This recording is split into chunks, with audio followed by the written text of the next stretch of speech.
কারবালার শহীদদের স্মরণে পালিত হল মহান ঈমান জাতীয় শহীদ দিবস।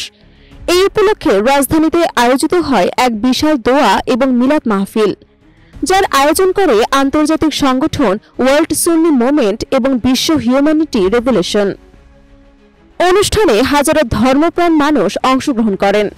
মিলাদ মাহফিলে কারবালার শহীদদের আত্মত্যাগ, বিশেষ করে ইমাম হুসাইন রাদিয়াল্লাহু তাআলার নেতৃত্বে সত্য এবং ন্যায়ের জন্য সংগ্রামের গুরুত্ব তুলে ধরা হয়। বক্তারা বলেন, কারবালার শহীদরা কেবল অতীতের ইতিহাস নন, তারা মানবতার পথপ্রদর্শক। তাদের আত্মোৎসর্গ ন্যায় এবং মানবিক মূল্যবোধ প্রতিষ্ঠার চিরন্তন দৃষ্টান্ত। মাহফিলে দেশ এবং জাতির কল্যাণ, মুসলিম উম্মাহর ঐক্য এবং বিশ্ব শান্তির জন্য বিশেষ মোনাজাত করা হয়। অনুষ্ঠানে ধর্মীয়, সামাজিক এবং সাংস্কৃতিক ব্যক্তিরাও উপস্থিত ছিলেন। এই আয়োজন নতুন প্রজন্মের কাছে কারবালার শিক্ষা ছড়িয়ে দিতে একটি গুরুত্বপূর্ণ ভূমিকা রাখবে বলে আশা প্রকাশ করেন আয়োজকরা।